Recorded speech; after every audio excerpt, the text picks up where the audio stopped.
Շնորհակալություն, որ շարունակում եք հետևել մեզ, դուք դիտում եք երեկոյան լուրեր Աբրահամ Գասպարյանի հետ, նկատել եք, որ ամեն ղեկավարի անուն են կպցրել, մեկը չարդարացրեց, մեկը մեր հյուսերը չարդարացրեց, մյուսը գողո ավազակ է, երրորդը բռնապետ, չորրորդը շարքային ստախոս կամ պոպուլիստ, հինգերորդը լավն է, բայց կամազուրկ, վեցերորդն էլ չգիտեմ ինչ։ Ղեկավարը կամ էլիտան հասարակության ծնունդն է, այնպես ինչպես բանակը, քաղաքական կամ հասարակական մնացած բոլոր ինստիտուտները։ Այսինքն, վատի և լավի առկայությունը պայմանավորված է մեզնով։ Որքան կիրթ և ռացիոնալ լինի հասարակությունը, այդպիսի ղեկավարություն էլ կունենա։ Ճիշտ է, միշտ չէ, որ այդ բանաձևը կամ կորելացիան գործում է, միշտ չէ, որ մեր դեպքում երկրի ղեկավարի պաշտոնում տեսել ենք մեր ցանկալի թեկնածուին, քանի որ ընտրական ինստիտուտը մշտապես կեղծվել է, կոռումպացված եղել,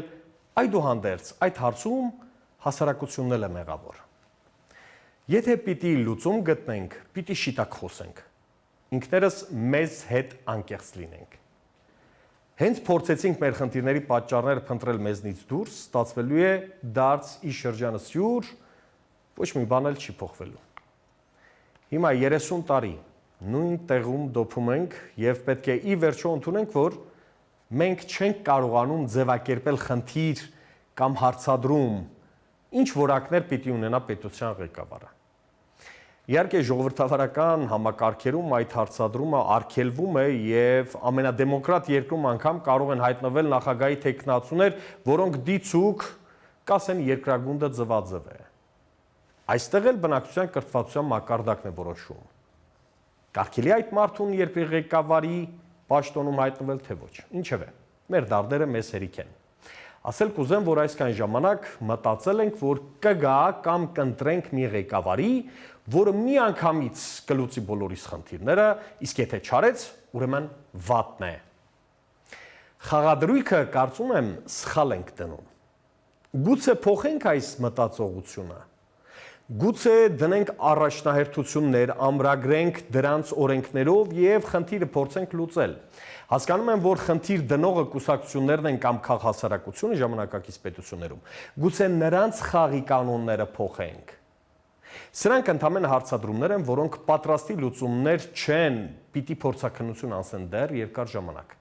Բայց ինչ էլ լինի արդյունքը, մեկ բան պետք է ֆիքսել։ Լիդերը, որպես այդպիսին, ընդունելի կերպար այդպես էլ չդարձավ մեր հասարակությունում, քանի որ չարդարացրեց հույսերն ու ակնկալիքները։ Այստեղից հետևություն։ Պետք է աշխատել ծրագրերի վրա, երկիրը ոտքի կանգնեցնող պրոյեկտների կամ ռազմավարության վրա, այն ընդունել ի գիտություն և պետության ղեկավարին պայմանականորեն ասեմ նշանակել այդ ծրագրի պահակ կամ գործիք, եթե չարդարացրեց իրեն, կհեռանա կամ կհեռացվի։ Առաջին հայացքից դժվար իրագործելի է թվում, բայց բոլոր նպատակները համաձայնեք դժվարությամբ են իրականացվում։ Հիմա մեր հասարակությունը հերթական պառակտման շրջափուլում է։ Քաղաքացի Նիկոլ Վովայի Փաշինյանը, իդեպ ցավակցում եմ վարչապետի ընտանիքին հոր մահվան կապակցությամբ։ Քաղաքացի Նիկոլ Փաշինյանն արդեն կորցրել է հանրային վստահության երբեմնի մեծ պաշարը, հիմնականում հողատուի խարանը կամավոր վերցնելու համար։ Ասում եմ կամավոր, որովհետև եթե որևէ ուժ այս տիեզերքում նրան ճնշեր և պարտադրեր Արցախի հանձնումը, նա կես ակնարկով կխոսեր հանրության հետ և ամենաթունդ ընդդիմադիրն անգամ վստահեցնում եմ կկանգներ վարչապետի կողքին, որովհետև խնդիրն առնչվում է ոչ թե իր անձին, այլ հայրենի հողին։ Չարեց, ուրեմն չեն ճնշել։ Հակառակը, բոլոր չափումներով հանգում ենք եզրակացության, որ նա ծրագրավորված է աշխատել այդ պարտականությունը կատարելու համար։ Դե եթե ինչպես իշխանության ագիտպրոպն է տարածում, եթե Արցախի հանձնումը մեր պետության նախկին 3 նախագահներն են կազմակերպել և գցել Փաշինյանի գրպանը, այստեղ են ասել, թող չվերցներ, ով էր խանգարում, կամ ով կուզեր դավաճանի պիտակը կամավոր կրել։ Այսինքն իշխանությունն ինքն իրեն է խայտառակում ասելով, որ նախկիններն են ծախել։ Է ծախել են մերժեիք։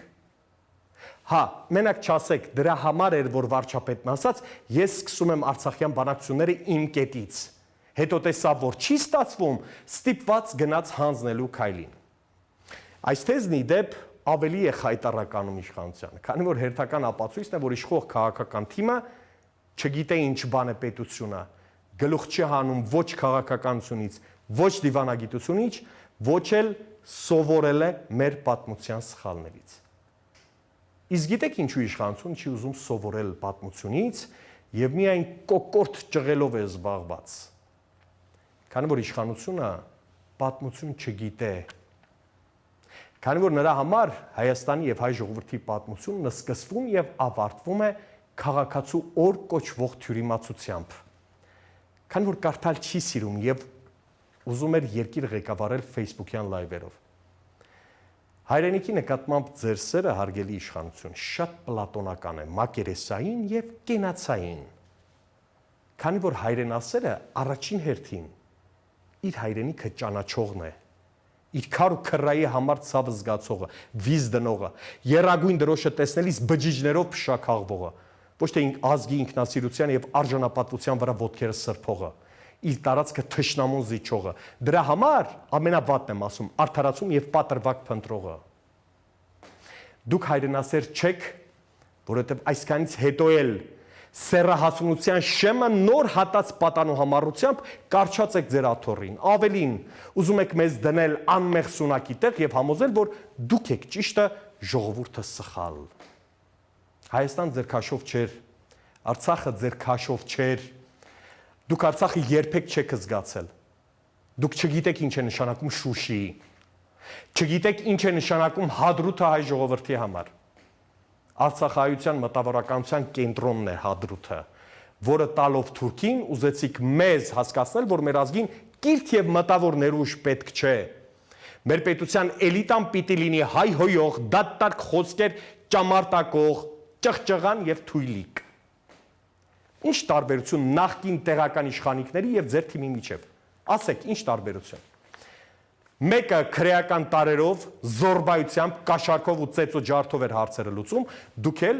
անգիր արած ամբովանդակ տեքստերով, որոնք միայն ստրուկին են հպարտություն շնորհում։ Իսկ իմ ազգը ստրուկ չէ։ Այդ դուք հոգեբանությունն ամրապնդեցիք, թշնամանք հրահարեցիք։ Գիտեք հիմա քանի ընտանիքում կա քեն եւ ատելություն։ Գիտեք քանի հարազատ եղբայր ու քույր, հայ եւ որդի պատրաստ են իրար կոկորտ կրծել ձեր այդ նախկին ներկա սատանայական սահմանագծման պատճառով։ Կորչեն գրողի ծոցը բոլոր այն ծրագրերը, որոնք անցած 30 տարում փորձել են մեզ դարձնել տգետ, նստեցրել կաշառքի ասեղին, սովորեցրել օրենք չհարգել, իրար խաբելով լավ տաղ ու համբավ ունենալ, գողանալ եւ չդատվել։ Այո, թող կորչեն։ Դրա համար ունեիք ժամանակ, պետական ապարատ, ուժային կառույցներ, ռեսուրս եւ հանրային մեծ վստահություն, որը փոշիացրիք եւ մարդկանց մեջ սերմանեցիք անվստահություն, պետության հետ գործ ունենալու վախեր։ Գիտեք ձեր գնալուց հետո ինչ ավերակներ եք թողելու։ Գիտեք ձեզնից հետո եկողներին ինչ դաժան ու սևորեր են սպասվում։ Պետական ինստիտուտները 0-ից պիտի հավաքվեն, լեգոյի պես, տնտեսություն պիտի կառուցվի ու զարգանա։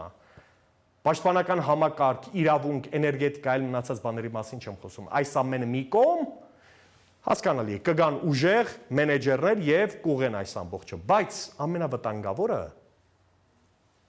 հոգու սովն է։ Այն սովը, որ թողեցիք, պարապ ոգին է։ Ժողովրդի հավաքական կամքը, որ կարող էիք ուղղորդել դեպի ազգայինը, համամարտկայինից սնվող, պետականը, կարող էիք գավառական հայրենասիրությունը, որ թևածում էր մեր երկրում, դարձնել ժամանակակից ազգասիրություն եւ պետականապաշտություն։ Բայց դուք նախընտրեցիք ամենավատը, ամենաէժանը։ Դուք արևմուտքից բերեցիք ամենախեղվածը, մերժվածը եւ դա մատուցեցիք իբրև ժամանակակից եւ արժեքավոր։ Այնինչ ընդամենը մոդայի հետևից էիք ընկել։ Սասունցի Դավիթ էպոսի ֆինանսավորման համար մեր պետությունը 5 տարի մշակույթի վարպետներին պահում էր իր դռների առաջ ներողություն արտահայտության համար շանտեղ չդնելով, մի կոպեկ փող չտալով։ Սա ասում եմ, որպեսզի նաև նախկին իշխանություններն էլ հիշեն իրենց ավերածության մասնաբաժինը, նրանց անտարբերությունը, իշխանությունից արբենալու երազախաբությունը։ Իսկ դուք էլի ասացիք, որ փող չունենք, բայց 20 միլիոն դրամ հատկացրիք, ում մասին ասես ֆիլմ նկարելու կամ ինչ թեմայով ներկայացնելու բեմադրություն։ Դուք IT ոլորտը օգտագործեցիք ձեր իմիջը բարելավելու, ֆեյքերի աշխարհում թագավորելու, ոչ թե օրինակ տիեզերքում արբանյակ ունենալու եւ թշնամու շարժին հետևելու համար։ Այստեղ հավասարապես մեղավոր ենք բոլորս, եկեղեցին էլ։ Այո, որովհետեւ իր լռությամբ ու пассивությամբ վանեց հոտին իրենից, ակամայից դուռը բացելով հոգեվորսության գայլերի համար։ Իսկ հիմա չի կարողանում դրանց դեմն առնել, բնականաբար, քանի որ նրանք ֆինանսավորվում են դրսից եւ պարզունակ ժողովրդին եղուբրինց տալով հոգին են գերի վերցնում։ Հարյուրավոր օրինակներ կարող եմ թվել, որ դուք այսօրվա իշխանությունն ու ձեր նախկինները պիտի եւ կարող էիք անել եւ չարեցիք, բայց հիմա դրա ժամանակը չէ։ Ինձ մի բան է հուզում։ Ինչպես ենք մեր ժողովրդի զավակներին հուսահատության ճիրաններից դուրս բերելու։ Ինչպես ենք համոզելու, որ հավատան մեր վաղվա օրվան, չարտագաղթեն, որ չսակրալիզացնեն մարդկանց, փրկիչ չփնտրեն։ Դուք նպաստեցիք, որպեսզի մարդիկ ձեզնից կուրք սարքեն, պաշտեն նրան, առանց հասկանալ, որ այդ կուրքը կարող է խաբել իրենց, կարող է ջարդվել եւ մարդկանց հոգում սով առաջանա։ Հասկանում եք, ինչ մեծ վնաս հասցրիք։ Գիտակցում եք, որ դուք ծաղրեցիք ժողովրդին։ Օտար գործակալների միջոցով ապազգային ծրագրերը մցրիկ պետական համակարգի մտածողություն եւ դեմոկրատիա գոռացող խեղկատակներին վստահեցիք բարեփոխումներ իրականացնելու ամենապատասխանատու պարտականությունը։ Եվ այդ խամաճիկները ձեր ստվերի տակ արեցին ամենավատը։ Մեր ժողովրդին թմրեցրին, թուքումուր ուտելով արեցին իրենց սև գործը, ձեր սեղանին էլ դրեցին հարյուրավոր սպաների ցուցակներ, որպեսի կոռուպցիայի անվան տակ հեռացնեք նրանց պաշտոններից։ Հետո էլ որ պատերազմը սկսվեց կամ ձեր այդ խեղկատակները հրահրեցին, մենք մնացինք առանց սպայակազմի։ Ու չասեք, ես մեղավոր չեմ, պարոն Փաշինյան։ Դուք բերեցիք այդ ապազգային թերմացկին, դուք հովանավորեցիք նրանց, տեղավորեցիք փափուկաթոռների վրա եւ մի ամբողջ ֆեյքային ինդուստրիա դրեցիք նրանց տրամադրության տակ, որպեսզի ծաղրեն ազգայինի մասին խոսողին։ Դուք գիտեք ինչ արեցիք։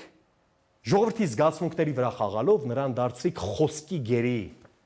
Այդ նախկին ներկա դիսկուրսով ձևավորեցիք քաղաքական աղանդ, որը չի մտածում, միայն հայհոյում է, չի աշխատում, միայն պահանջում է։ Դուք ստեղծեցիք քաղաքական ինկվիզիցիայի համար տրիբունալ, որի հետևանքները մենք ենք քաշելու։ Դուք մեր պետության բոլոր դաշնակիցներին վանեցիք մեզնից, քարոզելով միայն դատարկ հպարտություն, որը պետական ու ազգային շահի հետ ոչ մի աղերս չունի։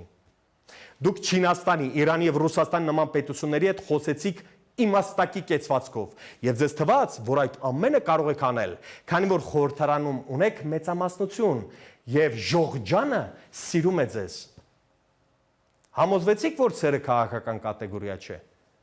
Հասկացաք, որ պետք չէ կուրքեր ստեղծել, որ ձեր վախվորած պատգամավորների համար անգամ դուք մեկ եք, միայն թե իրենց համար տաք լինի։ Մի օրինակ բերեմ ոչ հեռու պատմությունից։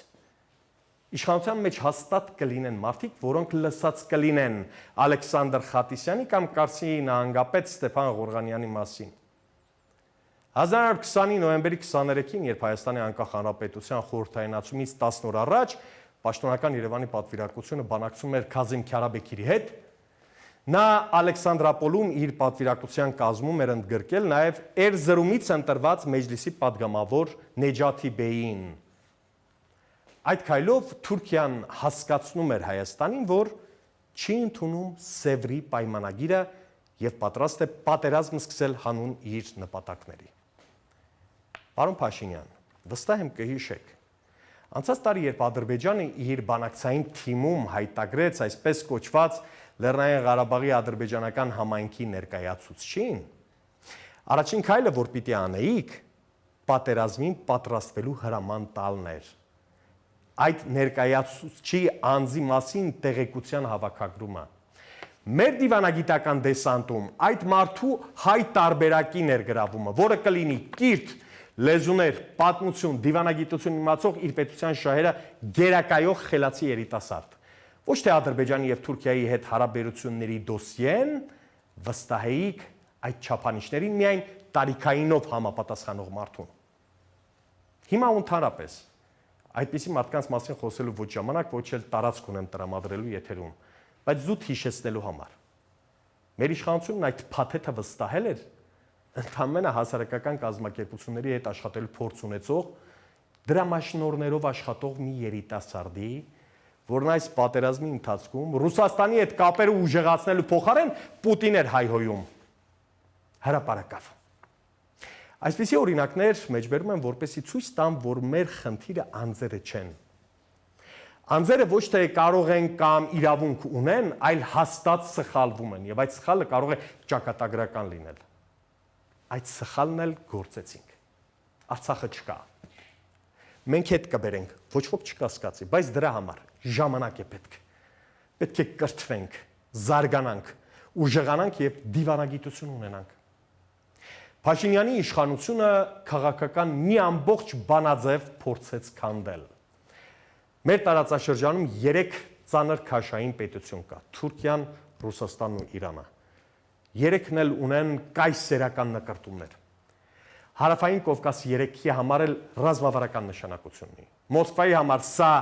արտոնյալ շահերի ոլորտ է, նախկին նախագահ Դմիտրի Մեդվեդևն էր այդ ձևակերպում տվելի դեպ։